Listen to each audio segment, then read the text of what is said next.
Pessoal, boa tarde. Boa tarde a todos e a todas. É um prazer estar aqui. Obrigada, agradeço a DAPS pelo convite, ao Telesaúde pela organização. Hoje a gente vai conversar um pouco sobre os instrumentos de avaliação física e funcional na reabilitação pós-Covid. Como foi dito, eu faço parte de um grupo de pesquisa, que é o grupo do Dr. Thales, ele está hoje aí como telespectador, e nós estamos implantando vários serviços de reabilitação domiciliar no estado. Então, é uma parceria entre a UDESC e a DAPS, a Secretaria do Estado. Então, a gente tem, desde maio desse ano, a gente tem discutido, pensado nos instrumentos de avaliação. Então, como eu estava falando, nós estamos num processo de implantação de vários serviços no estado, através de uma parceria entre a UDESC e a DAPS.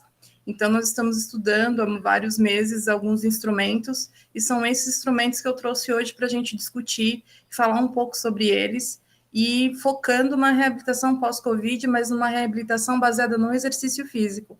Então, todos esses instrumentos serão uma base, uma forma, né, de prescrever exercício, de prescrever a reabilitação para esses pacientes.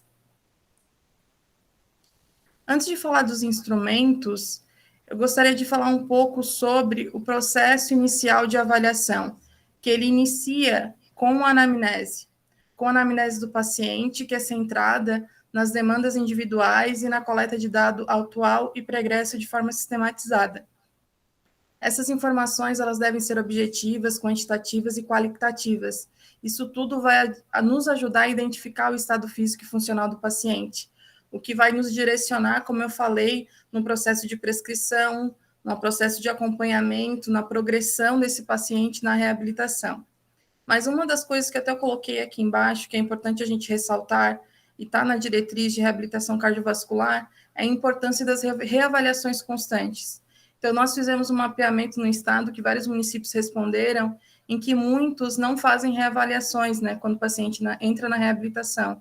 Então, isso é algo que a gente precisa ressaltar, que é muito importante, para que a gente consiga, né, estabelecer meta junto ao paciente, ao curto e longo prazo, e estimular o comprometimento. Então, quando a gente reavalia, a gente faz essa proposta para o paciente de reavaliação, daqui 3 meses a gente vai reavaliar, daqui 2 meses, 6 meses, isso acaba aumentando a adesão do paciente. Então, antes da gente pensar nos tipos de instrumentos que a gente vai aplicar, nos tipos de testes físicos, a gente precisa passar por essa etapa, que é essa etapa de anamnese, muito bem feita, para que a gente consiga depois aplicar as escalas e os testes, e essas escalas realmente façam diferença na nossa proposta de tratamento. Então, como eu coloquei aqui nesse slide, né, então toda a anamnese, as escalas, os testes, elas irão nos direcionar para o plano de tratamento. Então, para que toda essa avaliação? A gente pensa, por que eu vou avaliar o paciente pós-Covid? Porque eu preciso aplicar questionário, porque eu preciso fazer teste, porque a gente precisa avaliar as limitações funcionais, a gente precisa conhecer essas limitações, que a gente já sabe dos sintomas persistentes dos pacientes pós-Covid, mas esses sintomas, eles geram limitações, é isso que a gente quer saber. Então, a Covid, ela tem sido descrita como uma doença com consequências sistêmicas, e essas consequências, elas geram uma perda progressiva no condicionamento físico, na aptidão cardiorrespiratória desse paciente e também na força muscular.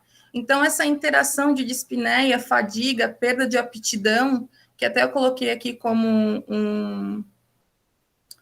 esqueci o nome. Como se fosse um ciclo mesmo, né? Então, cada ciclo impulsiona o outro.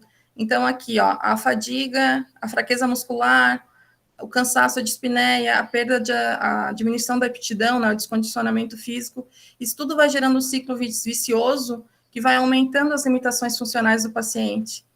Então, por isso que é importante a gente identificar se o paciente está com dispneia e fadiga, se está com fraqueza, porque isso tudo vai gerar, né, esse ciclo vai começar a girar, e é isso que a gente precisa interromper.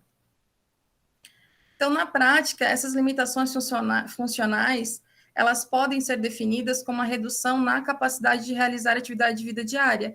Então, como avaliar o paciente? Né? A gente se pergunta, só perguntando dos sintomas? Não, a gente quer saber como que o paciente faz as atividades em casa, como que ele é no trabalho, se teve algum impacto no lazer, nas atividades, né, fora de casa, enfim, nas atividades de participação. Então, isso é extremamente importante, conhecer essas limitações.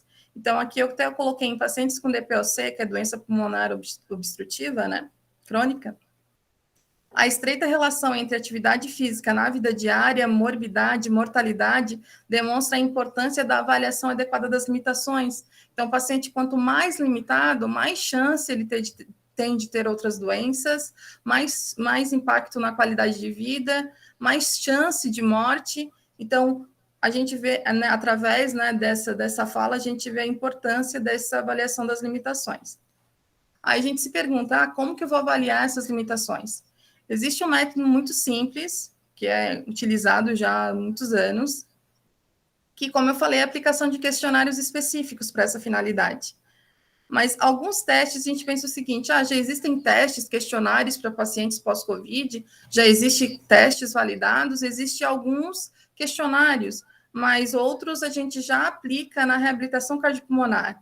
E elas podem ser utilizadas, não quer dizer que o teste não foi validado para paciente pós-Covid, que ele não pode ser utilizado, até porque esses pacientes têm características semelhantes, então a gente pode sim aplicar. Mas uma das coisas importantes é que a gente precisa saber quais os métodos a gente vai utilizar, né, para que a gente entenda qual é a necessidade do paciente. Então, a gente precisa saber qual o questionário adequado, qual a escala adequada, para que a gente consiga fazer uma avaliação funcional real, né. Então, serão apresentados aqui uma tabela com vários instrumentos de avaliação física e funcional, que fazem parte do nosso protocolo de avaliação do projeto de reabilitação domiciliar da Covid-19, né, na atenção primária, como eu já falei no início. Então, aqui a gente tem esse quadro, aqui nesse quadro tem 4 instrumentos, o primeiro é a escala de status funcional pós-Covid, é bem conhecida, tem sido amplamente aplicada, ela inicialmente foi feita para pacientes com tromboembolismo, e agora ela está sendo aplicada em pacientes pós-Covid. Aqui eu coloquei até o tempo de aplicação, que é em torno de 4 minutos. Essa escala é uma ótima escala para fazer mapeamento. Então, a gente quer saber quantos pacientes com limitações tem no meu município. Aí eu posso imprimir a escala e pedir para um agente de saúde aplicar. A gente já vai conseguir ter uma ideia das limitações, e depois disso, a gente consegue saber quais pacientes têm limitações leves, moderadas, graves, e assim caminhar por uma avaliação mais completa, com testes e outras escalas, tá?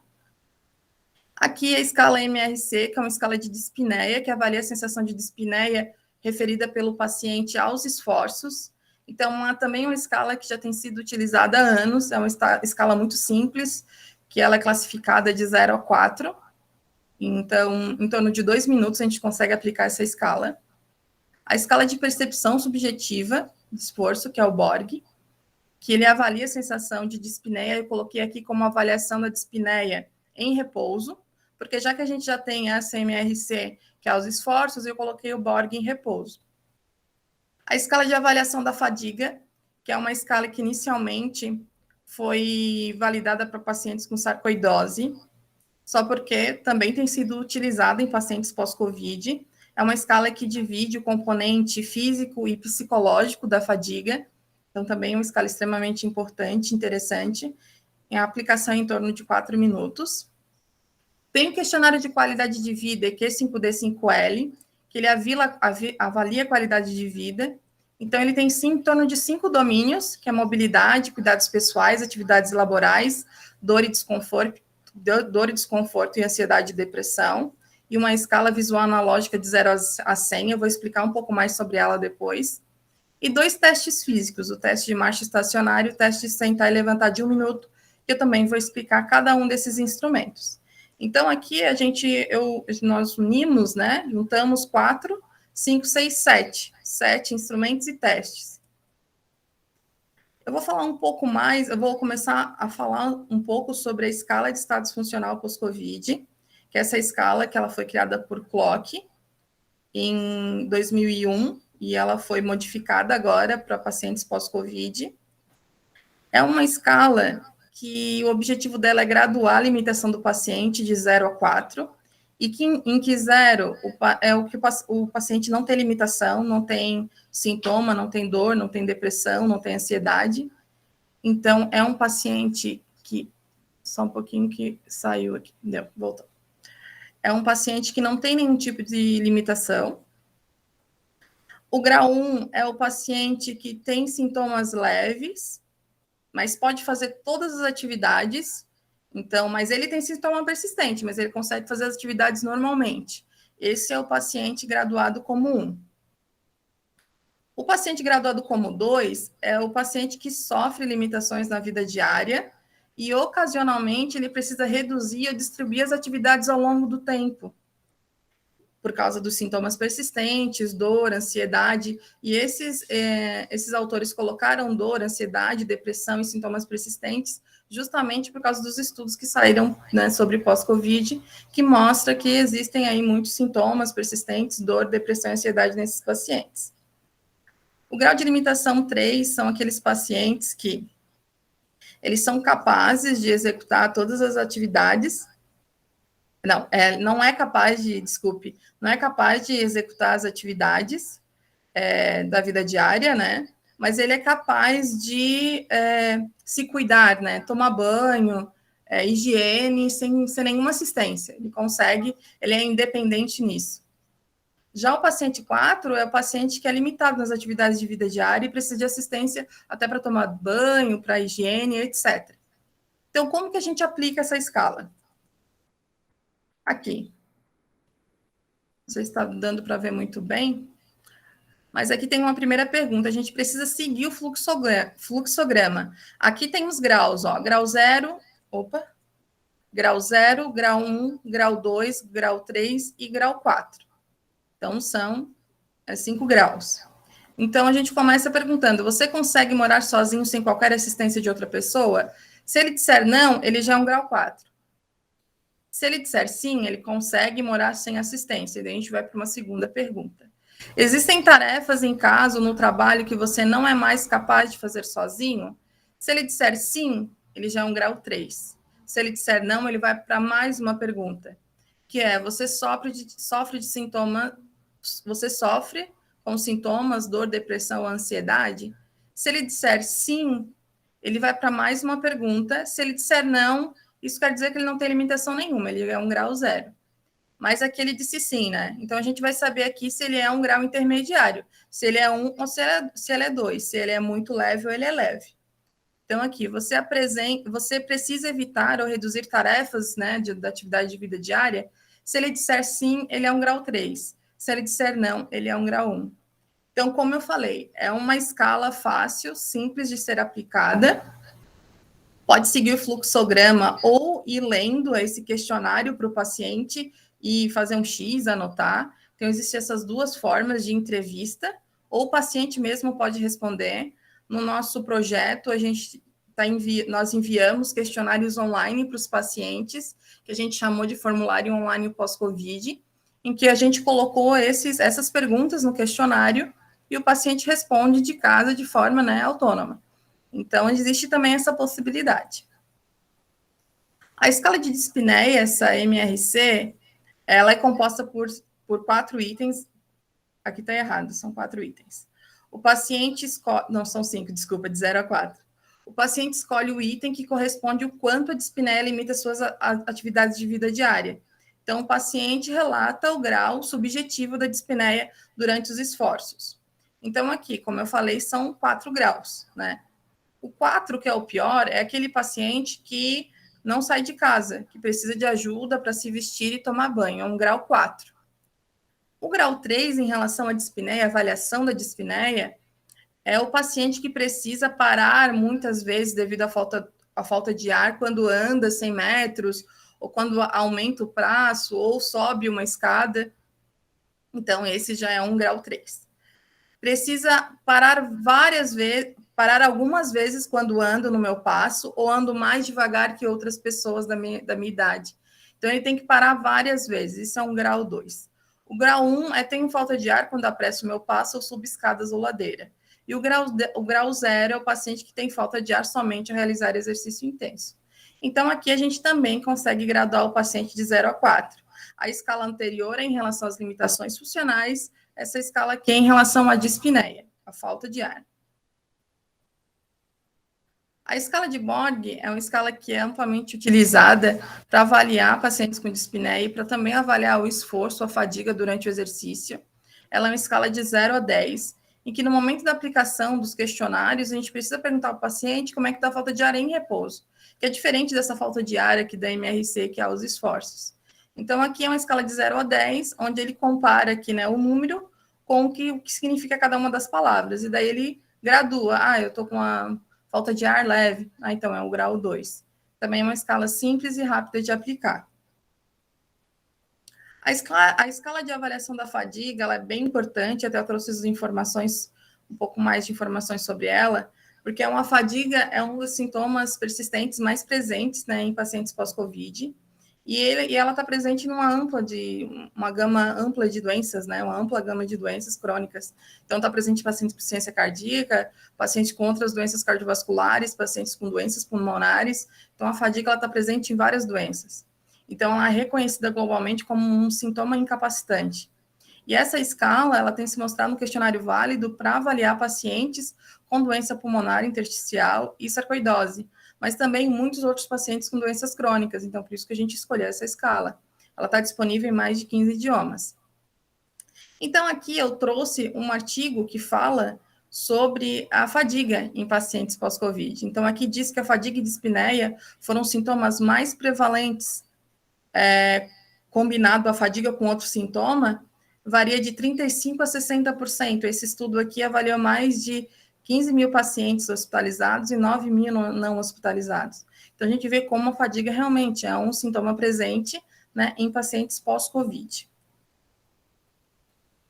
Aqui, então, tem a escala de avaliação da fadiga. Aqui tem em inglês, mas na próxima página tem em português. Então, é um instrumento composto por 10 itens, né? E eles são respondidos em nunca e sempre. São 10 afirmações. E a escala varia tanto na fadiga, avalia tanto a fadiga física quanto a psicológica. Então, aqui tem a pontuação, de 10 a 21 é sem fadiga, de 22 a 50 já é uma fadiga substancial. E aqui ele divide entre dois grupos. As pontuações de 22 a 24, o paciente tem fadiga. Fadiga extrema é maior que 35. Então, também já é uma forma, aquilo que eu falei no início, né, de reavaliar o paciente. Aplica essa escala antes da intervenção, antes da reabilitação, durante e depois. Tu vai conseguir avaliar, reavaliar o teu paciente e ver a progressão dele. Aqui a escala, então, são 10 afirmações, como eu falei. Me sinto incomodado devido à fadiga, fico muito cansado, não faço muitas coisas durante o dia, tenho energia suficiente para o meu dia, me sinto exausto fisicamente, tenho problemas para começar coisas, tenho problemas em pensar claramente, não sinto vontade de fazer nada, me sinto exausto mentalmente, posso me concentrar bem quando estou fazendo algo. Então, são várias afirmações que o paciente responde e gradua de nunca a sempre. Então, essa escala de fadiga nós estamos aplicamos inicialmente em Sangão, tem sido bem interessante, os pacientes têm parado para pensar, né, e responder essas afirmações e graduar ela. Então, também é uma ótima escala para avaliar a fadiga em pacientes pós-Covid. Então, além dessas escalas que eu passei para vocês, que é a de dispneia, a escala de limitação funcional lá no início da status funcional pós-Covid, a gente também pode aplicar um questionário de qualidade de vida. Então, é muito importante aplicar questionário de qualidade de vida antes e depois de intervenção. E esse é um questionário que tem sido utilizado também em muitos países, tem sido aplicado em mais de 120 países, é um questionário que tem 5 domínios, como eu falei, e ele fornece um perfil simples, né, da saúde do entrevistado, da saúde do paciente. Então, aqui, como eu falei, mobilidade, cuidados pessoais, atividades habituais, dor, mal-estar, ansiedade e depressão. Então, o paciente gradua, já não tem problemas em andar, tem problemas leves, tem problemas moderados, tem problemas graves, sou incapaz de andar.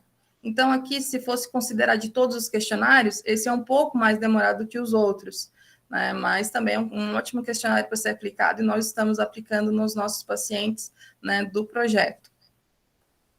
Ele também tem uma escala de 0 a 100, que a gente chama de VAS, em que zero é a pior saúde que o paciente possa imaginar, e 100 a melhor saúde que ele pode imaginar. Então, ele gradua aqui como ele considera a sua saúde. Também é uma forma, depois, de comparar, né, os dados de antes e depois da intervenção.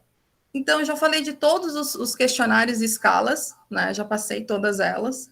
Agora, a gente vai para a parte dos testes físicos. Então, depois de aplicar as escalas, né, como eu falei, essa parte tu pode até mandar para o paciente para fazer os que conseguem, né, responder sozinho em casa, através de um questionário online, ou responder na UBS através de uma ficha, ele consegue assinalar e responder. Então, existem várias formas. O paciente, sim, pode responder sozinho.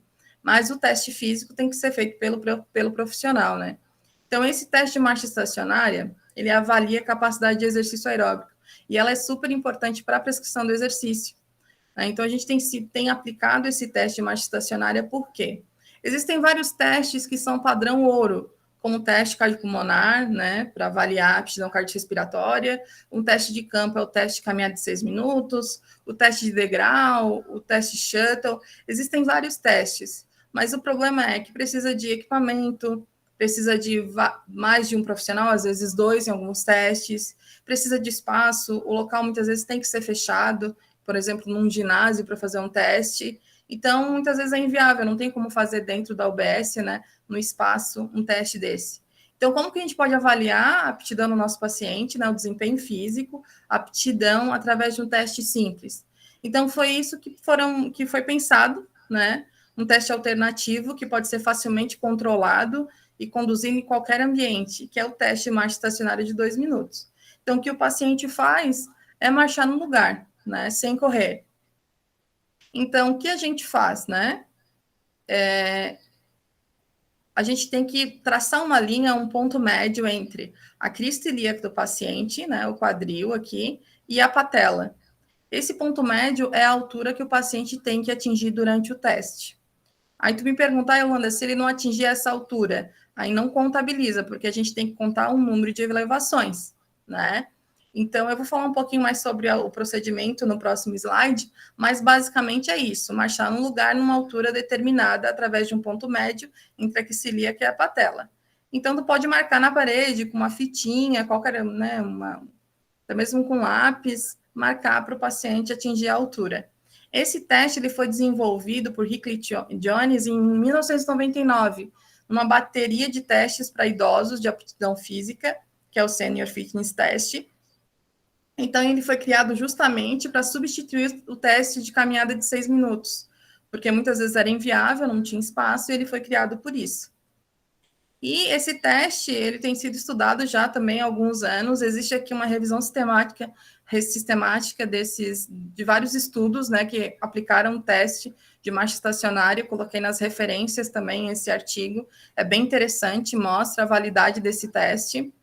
E dentro dessa revisão sistemática, tem esse outro artigo aqui, que foi aplicado em pacientes com insuficiência cardíaca. Se a gente for pensar, nossos pacientes com COVID, alguns têm fadiga, dispneia, se aproxima muito das características de um paciente com insuficiência cardíaca. Então, o que esse artigo mostrou? Que na dispneia não tem diferença entre aqui, ó, o teste de caminhada de 6 minutos e o marcha estacionária. Eu vou pegar aqui um laser. Aqui.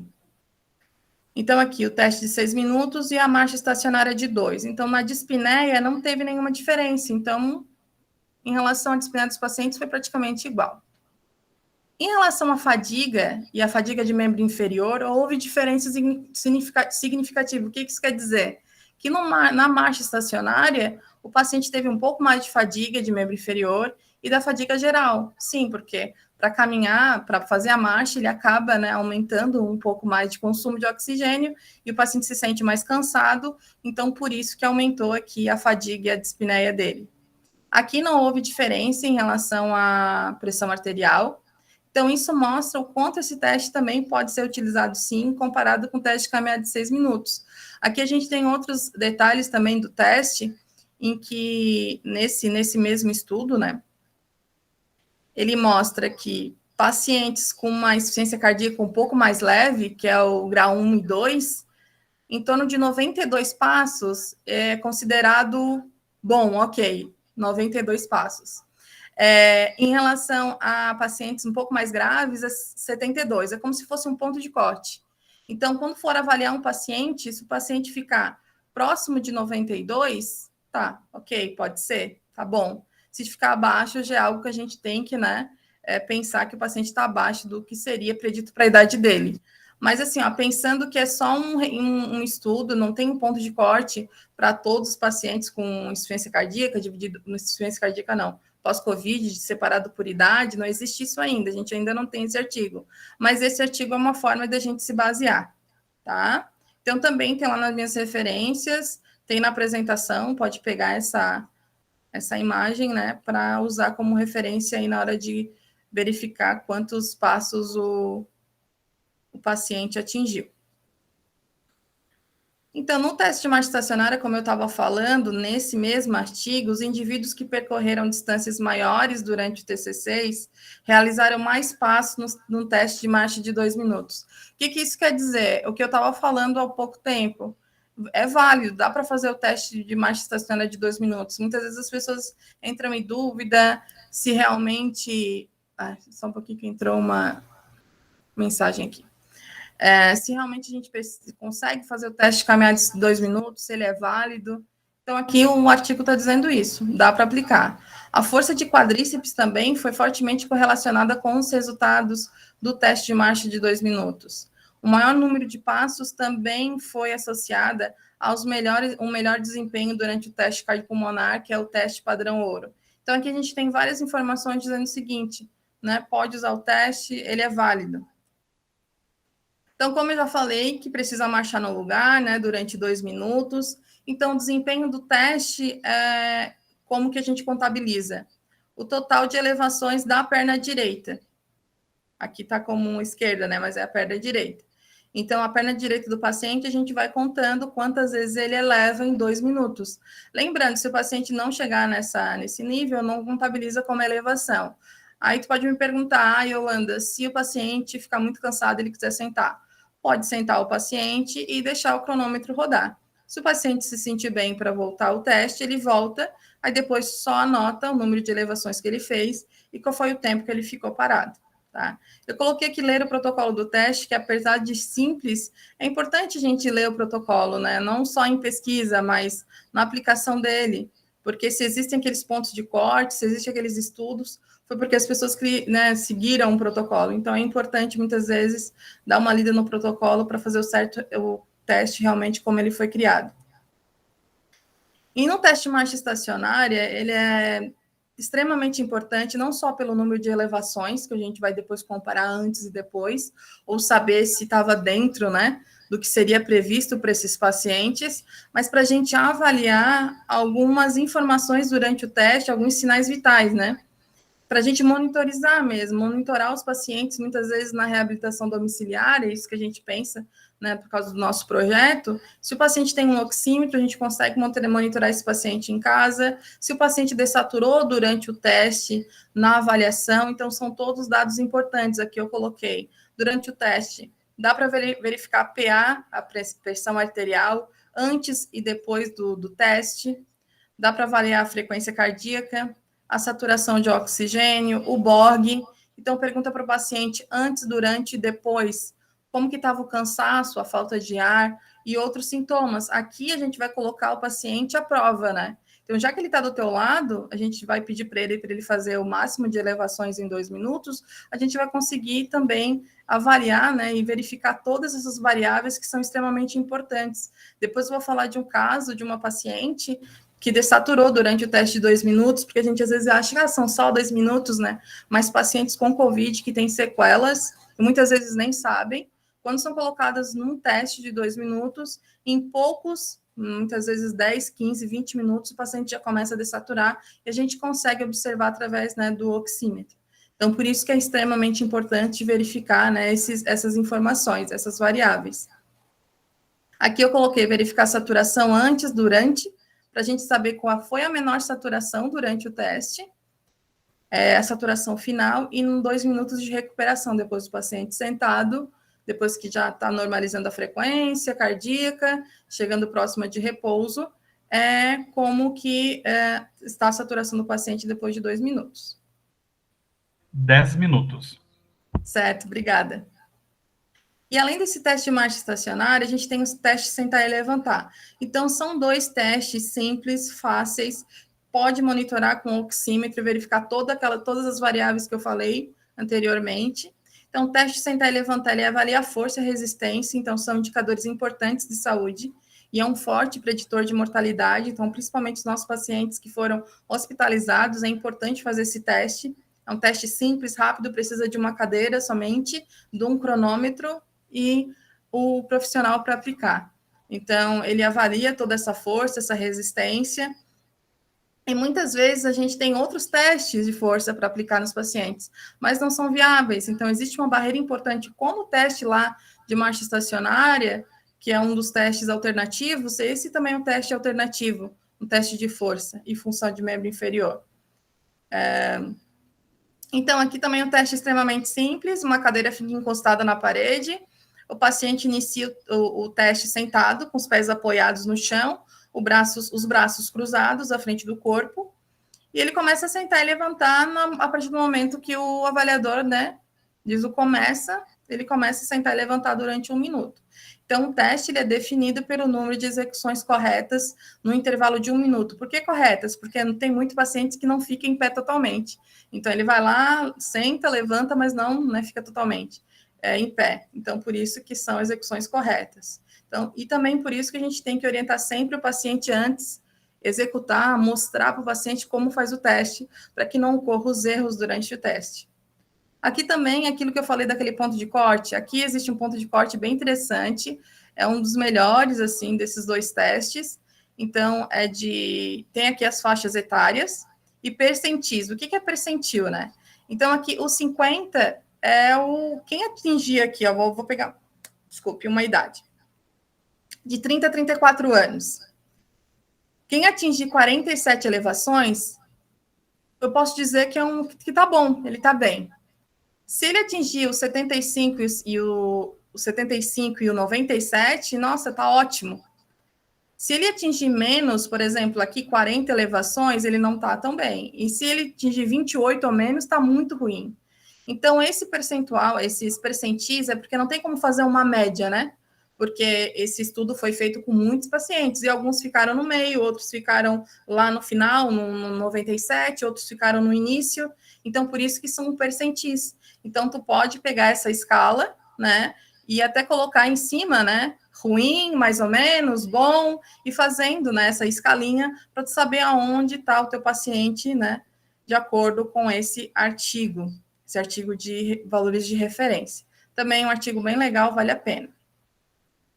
Aqui eu trouxe um caso bem interessante de Sangão, de uma paciente do sexo feminino, que ela teve Covid no ano passado, em agosto, né?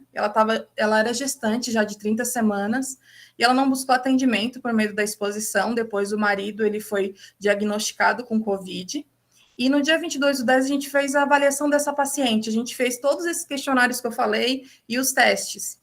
Ela, quando a gente perguntou, né, que faz parte das nossas perguntas da anamnese, se ela se sente totalmente recuperada da Covid, ela disse que não, né? E a gente perguntou se ela foi diagnosticada com outra doença ou sequela depois do Covid. Ela também disse que não. Naquela escala de limitação funcional lá do fluxograma, ela colocou como 2, que ela tem limitações na vida diária, necessitando ocasionalmente evitar as tarefas ou diminuir essas tarefas. Aqui, ó, são sintomas persistentes, então por isso que eu falei lá no início da anamnese, o quanto é importante a gente colocar os sintomas, a gente tem uma ficha de sintomas no nosso projeto, com mais de 50 sintomas persistentes que o paciente assinala. Essa paciente, ela assinalou 16 sintomas.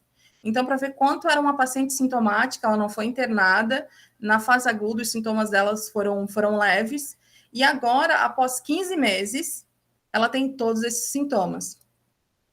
E durante o teste de caminhada de 2 minutos, refletiu o que a gente já tinha avaliado lá nas escalas. O que aconteceu? A saturação dela de 98 98 no início, no final chegou a 93%. Então, isso nos ajudou muito no momento da prescrição, que foi uma paciente que a gente precisou que ela, né, que o posto de saúde conseguisse um oxímetro para ela fazer exercício em casa. A gente começou com exercício leve, a paciente sentada, Então, com técnicas de conservação de energia, por causa da saturação, que essa paciente faz exercício em casa sozinha, né? Na reabilitação domiciliar, ela só recebe as orientações e é acompanhada ao vivo uma vez por mês por videoconferência. Então, para a gente ver como o teste caminhar de 2 minutos refletiu o que a gente já tinha, né, avaliado através das escalas. A mesma coisa o TSL, o teste sentar e levantar. Ela também desaturou. Ela recuperou a saturação depois de 5 minutos e quando ela fez o teste, no final, a saturação caiu novamente para 93. Então, é um paciente que a gente já está em contato com o médico local, enfim, mas é uma paciente que ela chegou lá, ela disse que não, só tem um pouco de fadiga, tem uns sintomas, mas eu estou bem. E, no fim, a gente acabou identificando, né, a dessaturação durante o exercício, e isso tudo nos ajudou na hora da prescrição do exercício. E sendo que aqui é o número de repetições para ela, de acordo com a idade que eu mostrei para vocês naquela tabela dos percentis, para ela tinha que chegar em 45. Ela chegou só em 14 repetições, uma menina de 30 anos. E aqui, na número de elevações, ela chegou a 73 também. Ela tinha que chegar um pouquinho mais, 85. Então, isso tudo mostra quanto esses testes refletem realmente a realidade, o que está acontecendo com o paciente. São testes simples, né, rápidos de fazer. Esses 2 testes foram feitos em 7 minutos e podem ser aplicados na UBS tranquilamente. Então, é isso. Eu não sei se eu extrapolei meu tempo. Não, tá tudo certinho, dentro do tempo. Ainda tem 3 minutos. 3 minutos. Então, eu deixo aqui para vocês o meu e-mail e o e-mail do nosso projeto. Não sei se tem alguns municípios aí que eu ainda não entrei em contato, mas nós estamos, né, implantando esse serviço de reabilitação domiciliar na UBS. A ideia é unir a pesquisa, né, com a prática da UBS. Então, a gente traz esses questionários, essas escalas, com a intenção que vocês, né, os profissionais, eles realmente consigo inserir isso dentro de uma prática, até para outros pacientes com outras doenças crônicas, porque, como eu falei, esses questionários, esses testes podem ser aplicados com pacientes cardiopatas, pneumopatas, obesos, com pressão arterial. Então, existem aí várias doenças que podem ser aplicados. E existe aí um protocolo que nós criamos, uma ficha de um formulário online, um formulário também em PDF. Então, tem vários materiais que podem auxiliar. Então, se vocês quiserem entrar em contato conosco, né, será um prazer. E é isso. Obrigada. A gente Aqui, que pessoal, tem agradece, todo... Yolanda, tua... Opa, pode falar. Desculpe. Aqui eu tenho todas as referências, se vocês quiserem mandar um e-mail pedindo o próprio artigo, ou se tiverem alguma dúvida, eu mando sem problema nenhum. Tá? É isso. Certo. Muito obrigado, Yolanda, pela sua apresentação, pelo conteúdo que você compartilhou com a gente. Pessoal que está aí conectado, fique à vontade para mandar as dúvidas, os comentários, né? Aproveitar que a Yolanda está aí conectada e pode auxiliar, né, no que vocês tiverem de questões. O Rodrigo Cascais Teodoro colocou aqui que Capivari de Baixo está querendo implantar o projeto e que precisam conversar. Sim, sim, ótimo. O Capivari de Baixo já entrou em contato, eu vou entrar em contato com ele, sim. Obrigada. A Eliane Rames colocou aqui que gostou muito do trabalho e é bem legal poder aplicar na unidade básica de saúde. Acho que a Eliane, então, já é alguém que está implementando, né? Certo. Tem uma pergunta. Vamos lá, primeiro para a pergunta. Caroline Lopes Machado, parabéns pela palestra, Yolanda. Muito didática, obrigada. Como funciona este projeto com os municípios? É a dúvida da Caroline. Então, Caroline, esse projeto, né, é uma parceria entre a DAPS, aí tem a Gisele, a nossa representante, e a UDESC, né, com o nosso, quem entrou em contato foi a DAPS entrou em contato com o meu professor, meu orientador, o Thales de Carvalho, que ele deve estar por aí, e nós estamos num processo de implantação de reab domiciliar. Então, a nossa proposta é implantar um tipo de intervenção que ela aconteça em larga escala, porque a gente entende o seguinte, a gente não tem como aplicar reabilitação presencial em todos os municípios. Isso é muito difícil. Né? A gente já enfrenta esses desafios na reabilitação cardiovascular. Então, a única proposta que a gente acredita que a gente consiga atender esses pacientes, primeiro identificar os pacientes que têm limitação e depois ofertar um tipo de intervenção que já é cientificamente já tem sido, né, há anos implementado e já tem confirmado a sua eficácia, que é a reabilitação baseada no exercício e através da reabilitação domiciliar. Então, a gente está nesse processo, junto com um grupo de pesquisa e a DAPS, então a gente entra em contato com o município, vê a OBS, né, que está disponível para iniciar esse processo de implantação. Não é um projeto de pesquisa, só um projeto de pesquisa, a nossa intenção é que seja inserido realmente como um programa, um projeto da própria Unidade Básica de Saúde que continue. Então, a gente passa por um processo de treinamento dos profissionais, de capacitação. Eu fico junto com o profissional em toda a parte de avaliação. A nossa proposta é iniciar a avaliação sempre através de um questionário online, para a gente facilitar e conseguir fazer um mapeamento. Por exemplo, a Royal 30 a gente começou hoje e 50 pessoas já responderam o questionário. Então, todos os questionários que eu falei, todas as escalas, a gente conseguiu em 24 horas 50 respostas. Então, num município que ele é um município, né, pequeno, a gente achou até que não teria uma adesão tão boa. Então, a gente já conseguiu saber, eu já consegui hoje, antes da palestra, baixar a planilha, saber quais os pacientes têm limitação, vou mandar para a fisioterapeuta do local para fazer os testes físicos. E depois disso, tem a etapa de prescrição de exercício e de todo o acompanhamento. Então, é uma iniciativa, né? Deixa eu só sair aqui que entrou uma pergunta. Uma iniciativa que tem sido, né, realizada entre a DAPS e a UDESC, através do professor Tales, e a gente tem visto vários resultados. Então, se vocês quiserem participar, entre em contato, que a gente comece esse processo de implantação no município de vocês. Eu acho que a Gisele colocou alguma coisa, não sei. Isso, ela colocou que é uma excelente iniciativa, que vale a pena todos entrarem em contato com a Yolanda, e que é uma super profissional, não dá para perder a oportunidade de estar no projeto e ter a orientação com ela, foi o que a Gisele complementou aqui. E aí a Caroline Lopes Machado colocou aqui, bacana, obrigado, parabéns pela iniciativa. Você já tem alguma parceria com São José e Florianópolis? Não, a gente ainda não chegou a conversar com São José e Florianópolis. Nós paramos em alguns municípios do Sul e Oeste, mas a gente já quer avançar também para São José e Florianópolis, sim. E precisamos, a Gisele já está ali, ó. Eu acho que a gente não tem mais dúvidas, perguntas hoje. Certo. Que a gente pode se encaminhando aqui para a finalização. Então, eu convido você, Yolanda, para fazer um encerramento, né? Seja reforçar alguma informação que você tenha dito, ou lembrar, né? Sugerir alguma coisa, enfim, fica à vontade.